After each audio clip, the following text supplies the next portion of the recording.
Week in One, bringing you up to speed with all the big stories of the past 7 days. There were several political stories that made headlines this week, but perhaps the most interesting one came out of the ANC in Gauteng's elective conference held last weekend in Centurion.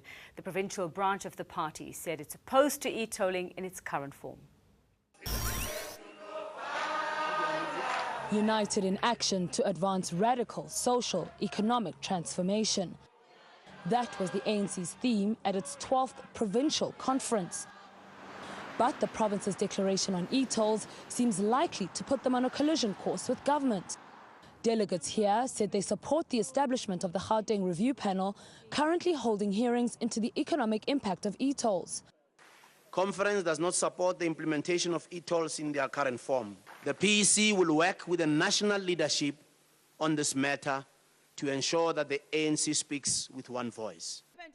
Transport Minister Dipuo Peters has said that the user pay system is non-negotiable, and roads agency SANRAL has refused to participate in the hearings.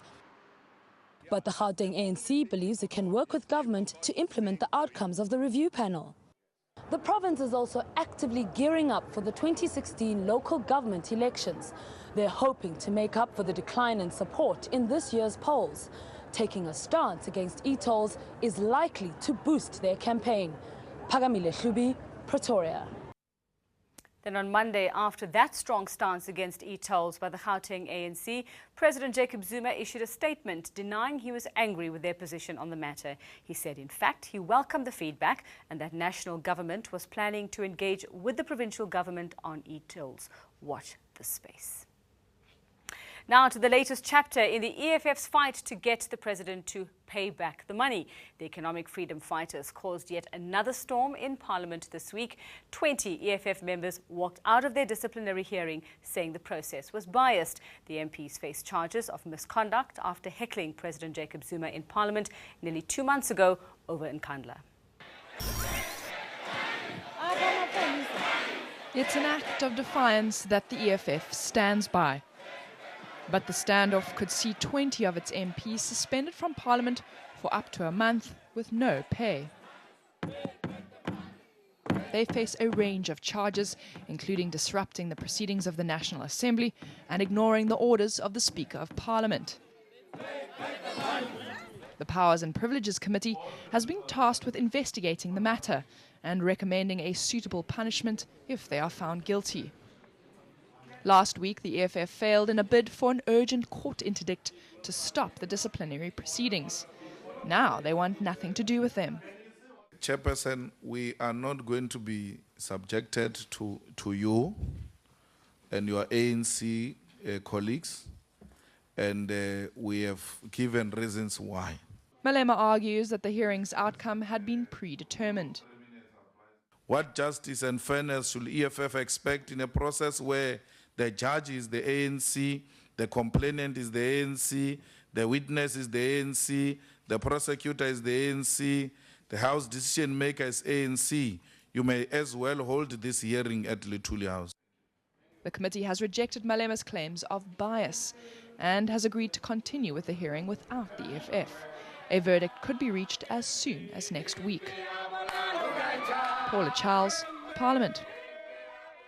And while the EFF were facing a disciplinary hearing over their pay back the money heckling of the president, Parliament's ad hoc committee into Nkandla continued. 2 weeks ago, opposition MPs marched out of that committee, so the ANC has continued without them.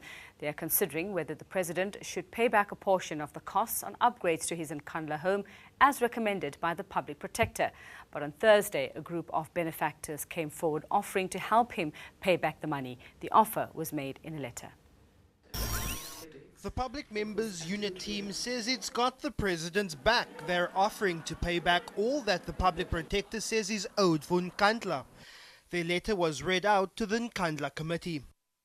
We as Public Members Unit team will then take it from there, and we as the Public Members Unit team, we will pay that money back on behalf of the President Jacob Zuma. In another letter, a group calling itself Concerned Lawyers and Educationalists for Equality Before the Law claim that Thuli Madonsela's Nkandla report is littered with flaws and inaccuracies and is calling for her to be fired. But in her own letter to the committee, Madonsela extends an invitation to come and brief MPs on her Nkandla report. The committee has 2 weeks to present its findings to Parliament, but the chairperson fears that staff won't finish drafting the report in time. Committee chairperson Cedric Frolic says their work is far from done and that once they've received a draft report from researchers, MPs may consider calling witnesses or accept the Public Protector's invitation to brief Parliament on her Nkandla report. Lesetja, Parliament. From Cape Town to the Free State now, and an issue that will affect us all. Eskom has been given the go-ahead to increase tariffs by 12% next year. The cash-strapped power utility is struggling to finance its ambitious building project, but it's also battling to collect payment. A Free State municipality owes Eskom nearly 260 million rand. The Ngwate local municipality, which covers 5 towns including Parys and Heilbron, maintains clients aren't paying their bills, and it started disconnecting about 70% of its business clients. Parys residents say they are tired of constant threats of Eskom power cuts. They now want to deal directly with the power utility. They marched to the local council offices to hand over a memorandum, but were met by ANC Women's League members and the police. The municipality says it's already paid 40 million of its 258 million rand Eskom debt. Residents say they don't understand where the bill came from.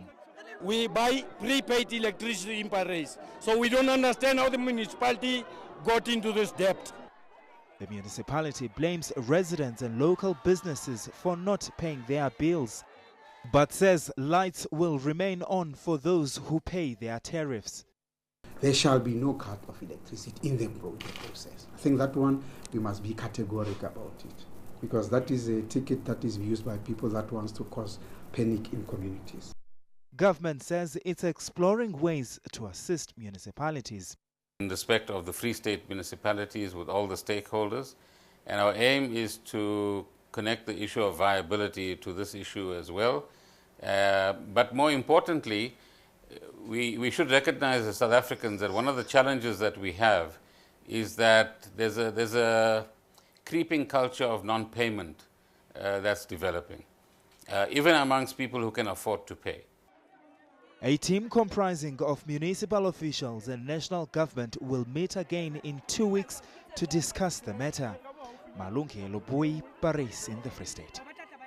Speaking of money, big news this week was our new Reserve Bank Governor. President Jacob Zuma announced Jill Marcus's successor on Monday. He appointed former Treasury Director General Lesetja Kganyago, a move designed to promote stability and continuity. President Zuma clearly understood that who he appoints as Reserve Bank Governor is as important as the message his choice sends to the markets. The mood was light-hearted and the main players affectionate, all to underscore the continuation of policy and practice that the markets expect. The governor-designate has wide-ranging experience in financial markets. He is highly regarded for his extensive knowledge and expertise of the South African global financial systems. Thank you, Your Excellency the President. I shall now... The new governor could barely wait to be called to the podium, perhaps a signal of the enthusiasm he brings to his new role. It looks like whenever there is a difficult task that this government has to assign in finance and in economics, I get called upon. I have got no doubt, Mr. President, that eyes would also be on me, and I'm saying to you that I will not disappoint. And some wise words from his predecessor. I think the advice to him is you've got to have stamina. It's a marathon, it's not a sprint. And that's the only thing I would add. We have constant interaction. With inflation above the government's 6% target and the economy set to grow by just 1.5%, Kganyago has acknowledged that the road ahead will not be easy. Tulasizwe Semelane, Pretoria.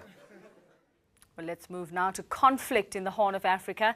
African Union and Somali government forces have retaken control of one of Al-Shabaab's final strongholds, the port city of Barawe, a key financial and logistics hub for the extremist militants. ENCA's Chief Africa correspondent Robin Creel was with the troops. Overnight on Sunday, African Union forces fired off several artillery illumination rounds into Barawe town. A message to civilians, they said, a warning to insurgents Al-Shabaab. As daylight broke on Monday, AU Ugandan soldiers began the final descent into Barawe. Despite their superior firepower, the situation is still extremely tenuous for these AU troops. Al-Shabaab has known they were coming for months and has therefore had time to plant IEDs and plan ambushes.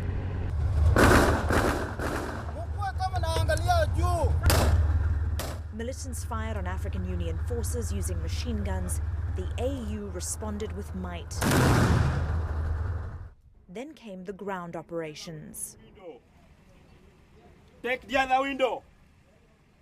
While Shabaab offered relatively little resistance this morning, Ugandan special forces are now going door to door to try to find out which one of those militants blended into the civilian population. They're searching for weapons, explosives, and any evidence of a fight. Let a breathing tool. Barawe is a huge win for the AU and Somali government in Mogadishu. If Mogadishu is taken, if Marka is taken, if Gandasha is taken, and Barawe is taken, they have no option. They would never have any other port. One intelligence official has told us he believes the foreign fighters, who range from British to Yemeni to American, might leave Somalia soon, as Barawe was the last somewhat modern city they controlled, and the Somali bush, with its sweltering heat, isn't an attractive option. Despite assurances from officials, the people of Barawe remain cautious.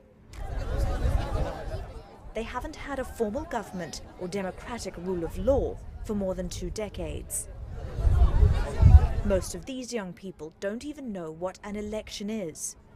They only know the Sharia law imposed by Shabaab and its often brutal punishments.